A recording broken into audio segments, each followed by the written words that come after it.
इस दुनिया में ताकत उसी की होती है जो नियमों को समझता है, खेल को पढ़ता है और सही वक्त पर सही चाल चलता है। रॉबर्ट ग्रीन की 48 लॉज सिर्फ किताब नहीं, ये जीवन में सफलता, प्रभाव और शक्ति का गुप्त नक्शा है। और आज हम इन्हीं नियमों को आपकी रोजमर्रा की जिंदगी में उतारने जा रहे हैं, ताकि आप सिर्फ पढ़े नहीं बल्कि हर दिन समझे, अपनाएं और सफल हों। स्वागत है आपकी नई सोच, नई शक्ति और नए जीवन दर्शन में। 3, 2, 1। आज हम बात करेंगे शक्तिशाली बनने के ऊपर रॉबर्ट ग्रीनी द्वारा लिखी गई दुनिया की सबसे शक्तिशाली book the 48 laws of power के बारे में। इस बुक में शक्तिशाली बनने के ऐसे 48 नियम बताए गए हैं जिन्हें सुनकर और समझकर आप हैरान रह जाएंगे। आपकी जानकारी के लिए बता दूं कि इस बुक पर दुनिया के कुछ कंट्रीज ने बैन लगाया हुआ है। यहाँ तक कि अमेरिका के कुछ स्टेट्स में भी इस बुक को बैन किया गया है, क्योंकि उनका कहना है कि इस बुक में ऐसी टेक्निक्स बताई गई हैं जो किसी को भी आसानी से मैनिपुलेट कर सकती है। और कुछ कंट्रीज में इसे बैन करने का यह भी मकसद हो सकता है कि ये शक्तिशाली बनने के टेक्निक्स सिर्फ उन लोगों तक ही सीमित रहे और बाकी लोगों को उनके बारे में पता ही न चले। लेकिन इस वीडियो के माध्यम से मैं आपको वो सारे 48 नियम बताऊंगा जो इस बुक में बताए गए हैं। अगर आप भी इन 48 नियमों को अच्छे से सुनते हैं, समझते हैं और जीवन में फॉलो करते हैं, तो आप भी अपने बॉस को, दोस्तों को, गर्लफ्रेंड, बॉयफ्रेंड, पति, पत्नी, रिश्तेदार, किसी को भी मैनिपुलेट कर पाएंगे और वो भी उनको बुरा फील कराए बिना। इस पुस्तक को पढ़ने के बाद आप शक्ति और इसकी कुंजी को समझ जाएंगे तथा यह सीख लेंगे कि नेक छवि बनाकर स्वार्थ सिद्धि कैसे की जा सकती है।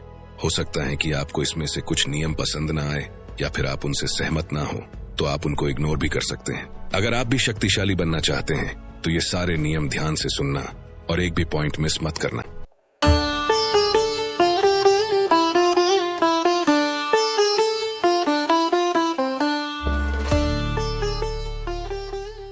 नियम 1, मूर्ख बनाने के लिए मूर्ख बनने का नाटक करें, सामने वाले से ज्यादा मूर्ख दिखें।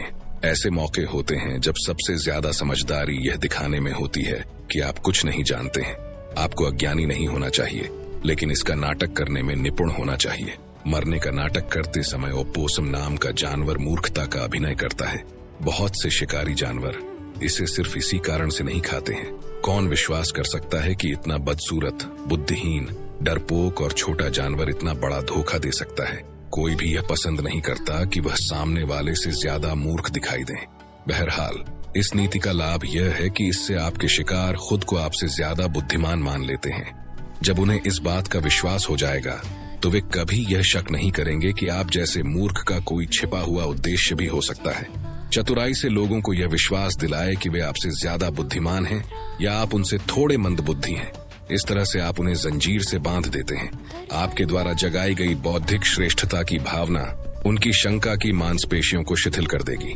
चीन में एक कहावत लोकप्रिय है, शेर को मारने के लिए सुअर बनने का नाटक करना पड़ता है।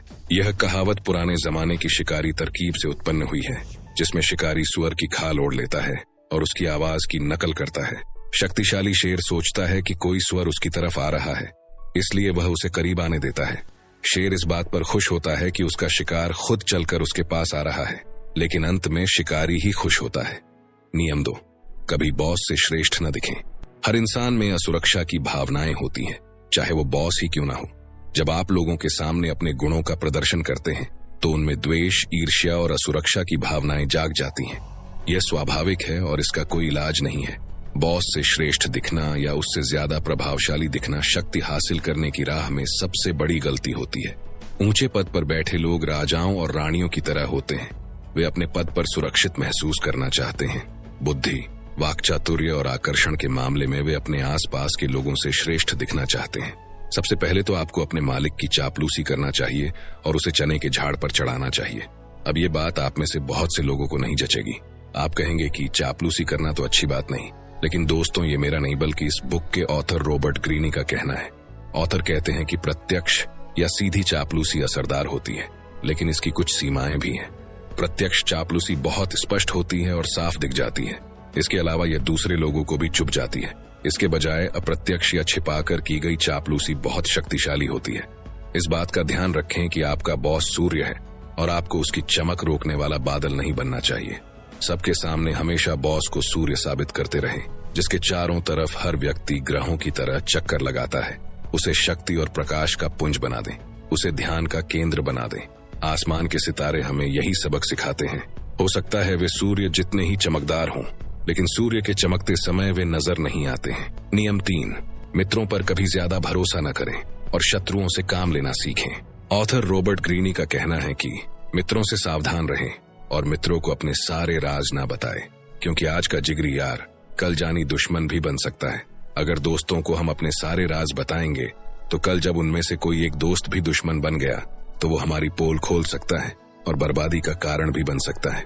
ऑथर कहते हैं कि मित्र बहुत जल्दी से ईर्ष्या करने लगते हैं, इसलिए वे आपको बहुत जल्दी धोखा भी देंगे।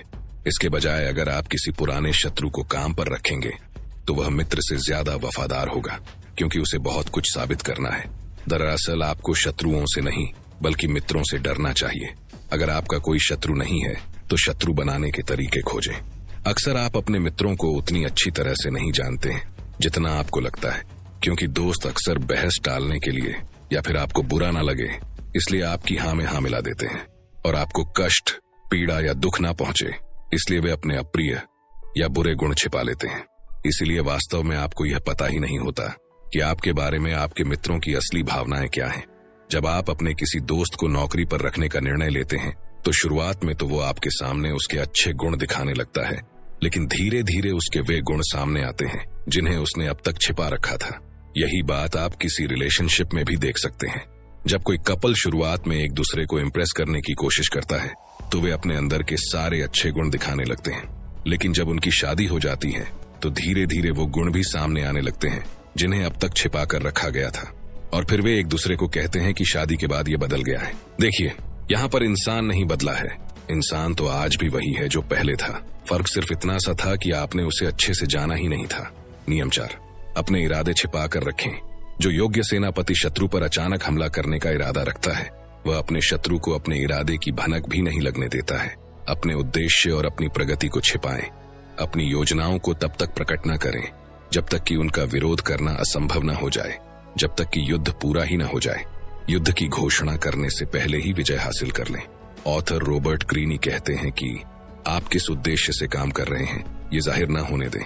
इससे लोग अंधेरे में रहेंगे और अपनी योजना नहीं बना पाएंगे। अगर उन्हें इस बात का अंदाजा ही नहीं होगा कि आप क्या करना चाहते हैं तो वे अपनी रक्षा की योजना नहीं बना सकते।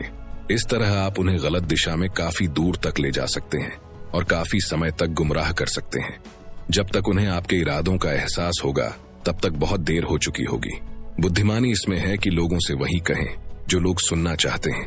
यह समझदारी नहीं है कि आप उन्हें कड़वी सच्चाई बता दें जो आप महसूस करते हैं। इससे भी महत्वपूर्ण बात यह है कि जब आप अपने इरादों और भावी योजनाओं के बारे में खुलकर बता देते हैं तो आपके बारे में कुछ भी छिपा नहीं रह जाता है। ऐसी स्थिति में लोग न तो आपका सम्मान करेंगे न ही आपसे डरेंगे।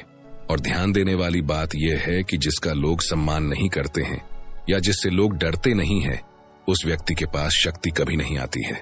अगर आप शक्ति चाहते हैं तो ईमानदारी को एक तरफ रख दें और अपने इरादों को छिपाने की कला सीखें। अगर आप इस कला में पारंगत हो जाएंगे तो आप हमेशा फायदे में रहेंगे। नियम 5, हमेशा जरूरत से कम बोलें। लोगों को शब्दों से प्रभावित करने की कोशिश ना करें। आप जितना ज्यादा बोलेंगे उतने ही ज्यादा साधारण नजर आएंगे और आपका नियंत्रण उतना ही कम होगा। सशक्त लोग कम बोलकर प्रभावित करते हैं और रौबदार दिखते हैं। इस बात की ज्यादा संभावना होती है कि ज्यादा बोलते समय आपके मुंह से कोई न कोई मूर्खतापूर्ण बात निकल ही जाएगी। शक्ति कई मायनों में दिखावे का खेल है। जब आप जरूरत से कम बोलते हैं तो आप हमेशा वास्तविकता से ज्यादा महान और शक्तिशाली नजर आते हैं। 1825 में निकोलस प्रथम रूस के सिंहासन पर बैठे। उनके सिंहासन पर बैठते ही उनके खिलाफ विद्रोह होने लगा। निकोलस प्रथम ने विद्रोही नेता कोंद्रेटी रयलेव को मृत्युदंड देने का आदेश दिया। रयलेव को फांसी दी जाने के तख्ते पर खड़ा किया गया और उसके गले में रस्सी बांध दी गई। फिर नीचे से तख्ता हटा लिया गया, लेकिन रयलेव जैसे ही रस्सी से झूला, रस्सी टूट गई और वह जमीन पर गिर गया। उसकी जान बच गई। वह भीड़ से चिल्लाकर बोला, तुम लोगों ने देखा, रूस वाले कोई भी काम ठीक तरह से नहीं कर सकते। उन्हें तो रस्सी बनानी भी नहीं आती है। एक संदेशवाहक तत्काल ये खबर लेकर सम्राट के पास गया कि मृत्युदंड नहीं दिया जा सका। इस निराशाजनक खबर से चिंतित होने के बावजूद निकोलस रयलेव के माफीनामे पर हस्ताक्षर करने लगे। लेकिन तभी उन्होंने संदेश लाने वाले से पूछा, क्या इस घटना के बाद रयलेव ने कुछ कहा था? संदेशवाहक ने जवाब दिया। उसने कहा था कि रूस वाले कोई भी काम ठीक तरह से नहीं कर सकते। रूस वालों को तो रस्सी बनानी भी नहीं आती है। सम्राट ने माफीनामे को फाड़ते हुए कहा, अगर ऐसी बात है तो हम उसकी बात को गलत साबित करके दिखा देंगे। और अगले ही दिन रयलेव को दोबारा फांसी के फंदे पर लटकाया गया और इस बार रस्सी नहीं टूटी। यह सबक सीख लें, एक बार मुंह से बाहर निकल जाने के बाद आप शब्दों को दोबारा नहीं लौटा सकते, इसलिए उन्हें नियंत्रण में रखें और जरूरत से कम बोलें। नियम नंबर 6, शिकार को निरस्त्र करने के लिए थोड़ी सी ईमानदारी और उदारता का इस्तेमाल करें। प्राचीन चीन में उस वक्त के राजा चेंग के ड्यूक वू ने यह फैसला किया कि वह सशक्त बन रहे हु राज्य पर कब्जा कर लेगा। उसने अपनी योजना किसी को भी नहीं बताई और हु के राजा से अपनी बेटी की शादी कर दी। फिर उसने एक सभा बुलाई और अपने मंत्रियों से पूछा, मैं किसी देश पर आक्रमण करने के बारे में सोच रहा हूँ, हमें किस देश पर हमला करना चाहिए? जैसी उसे उम्मीद थी, एक मंत्री ने जवाब दिया, हमें हु राज्य पर हमला करना चाहिए। ड्यूक गुस्सा दिखाते हुए बोला, हु अब हमारा मित्र राज्य है, तुम उस पर हमला करने का सुझाव कैसे दे सकते हो? इस गलत बात के लिए उसने मंत्री का सिर कलम करवा दिया। हु के राजा ने इस बारे में सुना। उसने सोचा कि उसके पास राजा चेंग के ड्यूक वू की ईमानदारी के बहुत से सबूत भी तो हैं। इसके अलावा वू ने उसके साथ अपनी पुत्री की शादी भी की है, इसलिए उसने वू से खुद को बचाने के लिए कोई सावधानी नहीं बरती। कुछ ही सप्ताह बाद वू की सेनाएं हु राज्य में घुस गईं और उन्होंने पूरे देश पर कब्जा कर लिया। तो इस सच्ची घटना से हमने क्या सीखा? तो जवाब है, ऑथर रॉबर्ट ग्रीनी कहते हैं कि किसी शत्रु को या किसी इंसान को धोखा देने से पहले उसके प्रति इतने ज्यादा ईमानदार बने कि वह आपके द्वारा धोखा देने की बात सपने में भी ना सोच सके, और जब सही समय मिल जाए तो उसका गला काट दे या अपना उल्लू सीधा कर ले। नियम 7, हर कीमत पर सबका ध्यान आकर्षित करें। हर चीज का मूल्यांकन दिखने के आधार पर किया जाता है। जो नजर नहीं आता है उसका कोई मूल्य ही नहीं होता है। इसलिए भीड़ का हिस्सा न बने और गुमनामी में दफन होकर न रहे। सबसे अलग हटकर दिखें। हर कीमत पर लोगों की नजरों में रहें। नीरस और भीरू जनता से ज्यादा महान, ज्यादा दिलचस्प और ज्यादा रहस्यमय दिखकर ऐसा चुंबक बन जाएं जो सबका ध्यान अपनी तरफ खींचे। समाज हमेशा ऐसे लोगों को पसंद करता है जो औसत लोगों से बड़े या अलग हों। इसलिए ऐसे गुण विकसित करें जिनके कारण आप दूसरों से अलग दिखें और आपके प्रति लोगों का ध्यान आकर्षित हो। इसीलिए विवाद को गले लगाएं, यहाँ तक कि स्कैंडल को भी। लोग आपको नजरअंदाज करें, इससे तो बेहतर है कि वे आपकी आलोचना करें। कम से कम आप चर्चा में तो रहेंगे। स्वयं को प्रदर्शित करें और सबकी नजरों के सामने रहें। जो दिखता नहीं है, एक तरह से उसका अस्तित्व ही नहीं होता है। जो अभिनेता लाइमलाइट के चमकदार रोशनी में कदम रखता है तो सबकी आंखें उसी पर टिकी रहती हैं। लाइमलाइट के संकरे दायरे में एक बार में सिर्फ एक अभिनेता के खड़े होने की ही जगह होती है। खुद को लाइमलाइट में रखने की पूरी कोशिश करें। अपने कार्यों को बहुत बड़ा, दिलचस्प और विवादास्पद बनाएं ताकि रोशनी हमेशा आप पर ही रहे और बाकी सब अंधेरे में रहे। तो मुद्दे की बात यह है कि हमेशा लोगों का ध्यान आकर्षित करना चाहिए, चाहे उसकी कोई भी कीमत क्यों न चुकानी पड़े। नियम 8, काम दूसरों से करवाएं लेकिन क्रेडिट खुद लें। ताकत की दुनिया जंगल की दुनिया की तरह है। कुछ जानवर खुद शिकार करके जीते हैं, जबकि ज्यादातर जानवर जैसे गीदड़ और गिद्ध दूसरों के शिकार पर जीते हैं। वे जल्दी ही यह बात समझ लेते हैं कि अगर वे इंतजार करेंगे तो उन्हें कोई न कोई ऐसा जानवर मिल जाएगा जो उनके लिए शिकार कर देगा। और लेखक ग्रीनी का कहना है कि हमें भी ऐसा ही करना चाहिए। नादान न बने। इस समय जब आप किसी गधे की तरह काम कर रहे हैं तो आपके ऊपर भी गिद्ध मंडरा रहे हैं और आपकी रचनात्मकता से फायदा उठाने का तरीका सोच रहे हैं। इसके बारे में शिकायत करना या आगबूला होना बेकार है। बेहतर यह है कि आप खुद की रक्षा करें और इस खेल को निपुणता से खेलें। शक्ति का आधार स्थापित करने के बाद आप गिद्ध बन जाएं। इस नीति पर चलने से बहुत सा समय और मेहनत बच जाएगी। कलाकार पीटर पॉल रूबेंस के कैरियर के उत्तरार्ध में उनकी पेंटिंग्स की मांग बहुत बढ़ गई। उन्होंने एक सिस्टम बना लिया। वे अपने बड़े स्टूडियो में दर्जनों अच्छे पेंटर्स को नौकरी पर रखते थे। उनमें से एक कपड़े बनाने में माहिर था तो दूसरा बैकग्राउंड बनाने में और इसी तरह बाकी क्षेत्रों के विशेषज्ञ भी थे। उनके इस स्टूडियो में एक साथ बहुत से चित्रों पर काम चलता था। जब कोई महत्वपूर्ण कस्टमर स्टूडियो देखने आता था तो पीटर पॉल रूबेंस उस दिन नौकरी पर रखे पेंटर्स को भगा देते थे। जब ग्राहक बालकनी से देखता था तो उसे रयूबेंस अविश्वसनीय तेजी और ऊर्जा से कई पेंटिंग्स पर एक साथ काम करते दिखाई देते थे। ग्राहक हैरान रह जाता था कि यह व्यक्ति कितना असाधारण है जो इतने कम समय में इतने सारे मास्टरपीस पेंट कर सकता है। यही इस नियम का सार है। काम दूसरों से करवाना सीखें और श्रेय खुद लें ताकि लोगों को यह लगे कि आप में अनूठी शक्ति है। इस तरह से उनकी रचनात्मकता लोगों के सामने आपकी रचनात्मकता बन जाती है और आप जीनियस नजर आने लगते हैं। नियम 9, दुखी और बदकिस्मत लोगों से बचें। वायरस एक ऐसी चीज है जो आपको बिना दिखे, बिना चेतावनी दिए आपके शरीर में घुस जाता है और चुपचाप धीरे धीरे फैलता रहता है। आपको इसका पता चल पाए इससे पहले ही यह आपके शरीर में गहरी जड़ें जमा लेता है। ऑथर रॉबर्ट ग्रीनी का कहना है कि दुखी और बदकिस्मत लोग इसी वायरस की तरह होते हैं। भावनात्मक अवस्थाएं बीमारियों की ही तरह ही संक्रामक होती हैं। हो सकता है आपको लगे कि आप डूबते आदमी की मदद कर रहे हैं, लेकिन ये याद रखें कि ऐसा करके आप सिर्फ अपनी मुश्किलें बढ़ा रहे हैं। बदकिस्मत लोग बदकिस्मती को अपनी तरफ आकर्षित करते हैं। अगर आप उनकी मदद करेंगे तो बदकिस्मती आपकी तरफ भी आकर्षित हो जाएगी। इसलिए सुखी और खुशकिस्मत लोगों के साथ रहें। खुशकिस्मत लोगों को पहचानें ताकि आप उनके साथ रहने का निर्णय ले सकें। बदकिस्मत लोगों को भी पहचानें ताकि आप उनसे बच सकें। सबसे महत्वपूर्ण बात यह है कि उन पर तरस न खाएं और उनकी मदद करने की कोशिश में खुद न उलझ जाएं। बुरा प्रभाव डालने वालों के पास से दूर भाग जाएं, वरना आपको इसके परिणाम भुगतने पड़ेंगे। दूसरे के दुख से न मरें। नियम 10, मित्र की तरह दिखें लेकिन काम जासूस की तरह करें। अगर आप किसी के सामने अपने दिल की भावनाएं उजागर करने का नाटक करते हैं तो इस बात की संभावना बढ़ जाती है कि वह भी आपके सामने अपने रहस्य उगल देगा। अगर आप उसे कोई झूठा रहस्य बताएंगे तो बदले में वह आपको सच्चा रहस्य बता देगा। अपने कंपेटिटर के बारे में जानना बहुत महत्वपूर्ण है। बहुमूल्य जानकारी इकट्ठी करने के लिए जासूसों का इस्तेमाल करें ताकि आप एक कदम आगे रह सकें। इससे भी अच्छा तरीका यह है कि आप खुद जासूस की भूमिका निभाएं। यह काम उतना मुश्किल नहीं है जितना आप सोचते हैं। दोस्ताना व्यवहार से आप मित्रों और शत्रुओं दोनों से ही गोपनीय जानकारी पा सकते हैं। सामाजिक समारोहों जैसे शादी, पार्टी, गेट टुगेदर जैसे मौकों का फायदा उठाएं। इस समय लोग फ्री एंड फ्रैंकली बात करते हैं और लोग ज्यादा सतर्क नहीं होते हैं।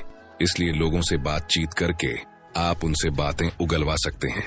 यह रणनीति इतनी जबरदस्त है कि वे आपकी रुचि को गलती से आपकी दोस्ती मान लेंगे। इस तरह आपको न सिर्फ सामने वाले के भेद मालूम चलेंगे बल्कि आप उसे अपना समर्थक भी बना लेंगे। बहरहाल, आपको इस रणनीति का प्रयोग सावधानी से करना चाहिए। अगर लोगों को यह शक हो जाए कि आप बातचीत के बहाने उनसे उनके सीक्रेट राज उगलवा रहे हैं तो वे आपसे कतराने लगेंगे। इसलिए मूल्यवान जानकारी पर नहीं बल्कि दोस्ताना बातों पर भी जोर दें, वरना आपके सवालों से सामने वाला आपके इरादे भांप लेगा और आपको आपकी मनचाही जानकारी नहीं मिल पाएगी। दोस्तों, वीडियो में बने रहिए क्योंकि और भी महत्वपूर्ण नियम आगे आने वाले हैं। नियम 11, अपने दुश्मन को पूरी तरह से मिटा दें। अगर आप नाग को अपने पैरों से दबाने के बाद जिंदा छोड़ देंगे तो वह दोबारा फन तान लेगा और आपको दोगुने जहर से काट लेगा। हारा हुआ शत्रु भी अधमरे नाग की तरह होता है जिसे आप दोबारा शक्तिशाली बनने का मौका देते हैं और समय के साथ साथ उसका जहर बढ़ता जाता है। जिस शत्रु से भय हो उसे पूरी तरह से कुचल देना चाहिए। अगर एक भी चिंगारी बची रही तो चाहे यह कितनी ही मध्यम हो, अंततः आग भड़क उठेगी। शत्रु फिर से शक्तिशाली बन जाएगा और प्रतिशोध लेगा। उसे पूरी तरह कुचल डालो, शरीर से ही नहीं बल्कि आत्मा से भी। चाणक्य नीति के रचनाकार चाणक्य ने कहा था, हमें कभी दुश्मन को सिर्फ इसलिए नजरअंदाज नहीं करना चाहिए क्योंकि वह कमजोर हो गया है। घास के पूले में छूटी आग की चिंगारी की तरह ही वह भी कुछ समय बाद खतरनाक बन सकता है। इसलिए अपने दुश्मन को पूरी तरह से मिटाने में ही समझदारी है। नियम 12, सम्मान पाने के लिए दूरी बनाएं। मैं आपको कुछ सैनिकों के बारे में बताना चाहता हूँ जो समुद्र तट पर तैनात थे। जब पहली बार उन्होंने किसी चीज को समुद्र की लहरों में दूर तैरते देखा तो वे चिल्लाने लगे, जहाज, जहाज, युद्ध का बेड़ा। 5 मिनट बाद उन्हें एक बोट दिखी, फिर एक छोटी नाव और अंत में कुछ लकड़ियां तैरती दिखीं।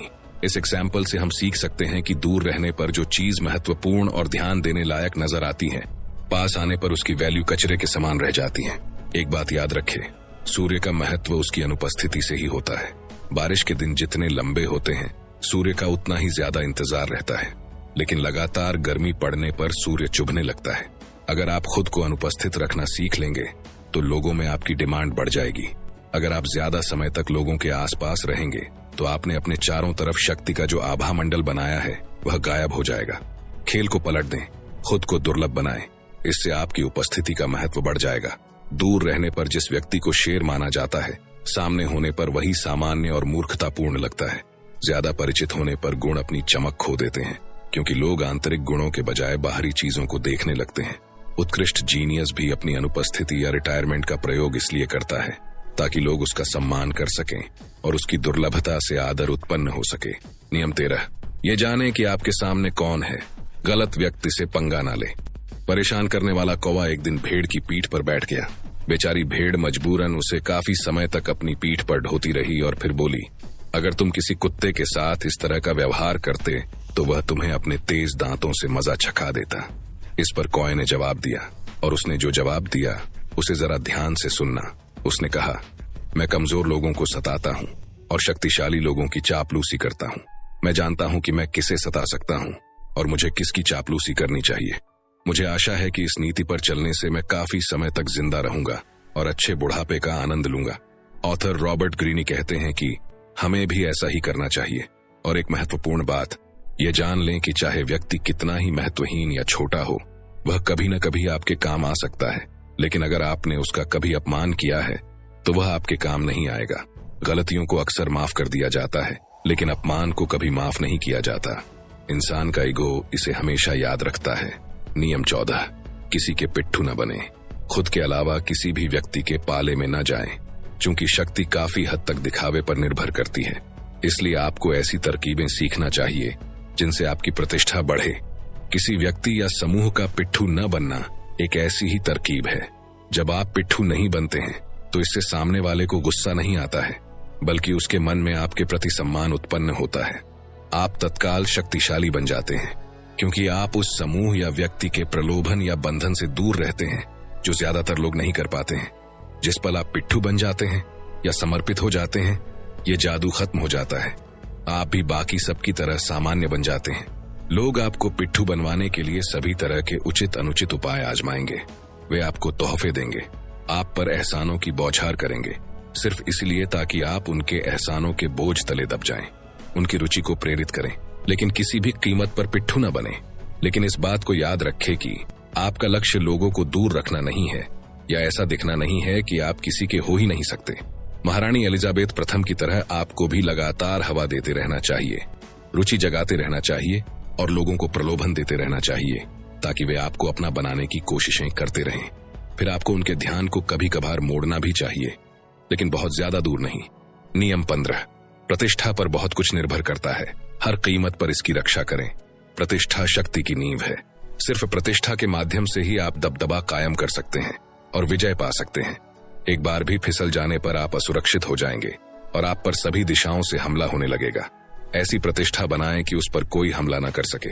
हमेशा संभावित हमलों के बारे में सचेत रहें और उनके होने से पहले ही उन्हें खत्म कर दें। इस दौरान अपने शत्रुओं की प्रतिष्ठा में सेंध लगाकर उन्हें नष्ट करना सीखें। फिर दूर खड़े हो जाएं और जनता को उनकी आलोचना करने दें। शुरुआत में आपको किसी एक विशेष गुण की प्रतिष्ठा बनाने के लिए मेहनत करना चाहिए, चाहे यह उदारता हो या ईमानदारी या चतुरता। वह गुण आपको दूसरों से अलग कर देता है और इसके कारण दूसरे आपके बारे में बातें करने लगते हैं। इसके बाद आप अपनी प्रतिष्ठा का प्रचार ज्यादा से ज्यादा लोगों में करें। हालांकि यह काम बहुत समझदारी से करना चाहिए। धीरे धीरे प्रतिष्ठा बनाएं और इसकी नींव मजबूत बनाएं। द्वितीय विश्व युद्ध के दौरान उत्तर अफ्रीकी रेगिस्तान में लड़ते समय जर्मन सेनापति अर्तिन रोमल ने चालाकी और धोखेबाजी की प्रतिष्ठा बना ली थी, जिससे उनसे लड़ने वाली हर सेना दहशत में आ जाती थी। हालांकि उनकी सेना मुट्ठी भर बची थी और ब्रिटिश टैंकों की संख्या उनसे 5 गुना ज्यादा थी, लेकिन रोमल के आने की खबर सुनते ही पूरे के पूरे शहर खाली हो जाते थे। अपनी प्रतिष्ठा को किसी एक विशेष गुण पर आधारित करें। यह इकलौता गुण विजिटिंग कार्ड की तरह आपका परिचय देता है और लोगों पर दबाव बनाता है। नियम 16, दूसरों को अपने पास बुलाएं। जरूरत पड़ने पर दाना भी डालें। भालुओं का शिकारी अपने शिकार के पीछे दौड़ नहीं लगाता है। अगर भालू को यह पता चल जाए कि उसका पीछा किया जा रहा है तो उसे पकड़ना लगभग असंभव होता है। और मान लीजिए अगर किसी ने उसे पकड़ भी लिया तो वह हिंसक हो जाएगा। इसलिए शिकारी भालू का पीछा नहीं करता है। इसके बजाय वह फंदे में शहद लगा देता है। वह भालू का पीछा करके खुद को थकाता नहीं है। वह भालू के पीछे भागकर अपनी जान जोखिम में नहीं डालता है। वह तो बस फंदा तैयार कर देता है और फिर इंतजार करता है। 19वीं सदी के मशहूर निवेशक डेनियल डू शेयर बाजार के मंजे हुए खिलाड़ी थे। जब वे यह चाहते थे कि बाकी लोग किसी खास कंपनी के शेयर को खरीदें या बेचें और उसके भाव को ऊपर या नीचे धकेलें, तो वे कभी सीधी नीति का इस्तेमाल नहीं करते थे। वे चालाकी से काम लेते थे। उनकी एक चाल यह थी कि वे वॉल स्ट्रीट के रास्ते में पड़ने वाले एक क्लब में जाकर कहते थे कि उन्हें जल्दी ही स्टॉक एक्सचेंज पहुंचना है। फिर वे अपना पसीना पोंछने के लिए लाल रूमाल निकालते थे। इस रूमाल से एक कागज गिरता था, लेकिन वे उसके गिरने पर ध्यान नहीं देते थे। क्लब के सदस्य हमेशा डेनियल के कदमों को भांपने की कोशिश करते थे, इसलिए उनके जाने के बाद वे लपक कर उस कागज को उठा लेते थे। उस कागज में किसी कंपनी के शेयर के बारे में गोपनीय जानकारी लिखी रहती थी।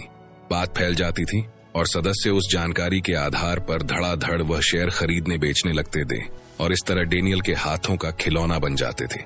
हर चीज इस बात पर निर्भर करती है कि आप जो दाना डाल रहे हैं वह कितना मीठा है। अगर आपका जाल आकर्षक है तो आपके दुश्मनों की इच्छाओं और भावनाओं की उलझन उन्हें सच्चाई नहीं देखने देगी। उनका लोभ जितना बढ़ेगा उन्हें उतना ही घुमाया जा सकता है। नियम 17, बहस से नहीं, अपने कामों से जीतें। बहस करके अपनी बात मनवाने या जीतने की कोशिश करने में दिक्कत यह होती है कि आप यकीन से कभी भी यह नहीं कह सकते हैं कि सामने वाले पर इसका क्या प्रभाव पड़ा है। हो सकता है वह आपसे सहमत तो दिख रहा हो, लेकिन अंदर ही अंदर आपसे द्वेष और नफरत कर रहा हो। बहस से मिलने वाली क्षणिक विजय दरअसल खोखली होती है। इससे सामने वाले के विचार नहीं बदलते हैं, इसके बजाय उसके मन में द्वेष और दुर्भावना उत्पन्न होती है जो काफी समय तक कायम रहती है। 1688 में रेन ने वेस्टमिंस्टर शहर के लिए एक शानदार टाउन हॉल डिजाइन किया, लेकिन मेयर उससे संतुष्ट नहीं था। उसने रेन से कहा कि दूसरी मंजिल सुरक्षित नहीं है और यह पहली मंजिल पर बने उसके ऑफिस पर कभी भी गिर सकती है। उसने रेन से कहा कि वह अतिरिक्त सहारे के लिए पत्थर के 2 खंभे और लगा दें। रेन बहुत ही कुशल इंजीनियर थे। वे अच्छी तरह जानते थे कि खंभे लगाने का कोई मतलब नहीं है और मेयर का डर निराधार था, लेकिन उन्होंने खंभे लगा दिए। मेयर बहुत खुश हो गया। कुछ साल बाद जब कुछ मजदूर साफ सफाई करने के लिए ऊंची नसेनी पर चढ़े, तब जाकर पता चला कि खंभे छत को सहारा नहीं दे रहे थे, बल्कि उससे थोड़ी दूर पर ही खत्म हो गए थे। खंभे सिर्फ दिखने के लिए लगाए गए थे, लेकिन इससे दोनों ही लोगों को वह मिल गया जो वे चाहते थे। मेयर को तसल्ली हो गई और रेन जानते थे कि भावी पीढ़ियां समझ लेंगी कि उनकी मूल डिजाइन सही थी और खंभों की जरूरत नहीं थी। सामने दिखाई देने वाले सबूत के साथ कोई भी बहस नहीं कर सकता। जैसा बाल्तेसर ग्रेशियन कहते हैं, सत्य आमतौर पर सुनाई नहीं, दिखाई देता है। इसलिए बहस से नहीं, बल्कि अपने कामों से लोगों का दिल जीतें। नियम 18, लोगों को अपने पर निर्भर बनाना सीखें। जो अपनी प्यास बुझा लेता है वह तत्काल कुएं की तरफ पीठ कर लेता है, क्योंकि अब उसे उसकी जरूरत नहीं है। जब निर्भरता खत्म हो जाती है तो शिष्टता और सभ्यता भी खत्म हो जाती है और उसके बाद सम्मान भी। लोगों को अपने पर निर्भर बनाए, डिपेंडेंट बनाए। अनुभव से आपको पहला सबक यह सीखना चाहिए कि आशा को जीवित तो रखें, लेकिन पूरी तरह संतुष्ट न करें। अपनी स्वतंत्रता बनाए रखने के लिए आपको ऐसा इंसान बनना चाहिए कि लोगों को हमेशा आपकी जरूरत पड़े और वे आपको चाहें। कुछ ऐसा करें ताकि दूसरे अपनी सुख समृद्धि के लिए आप पर निर्भर बन जाएं।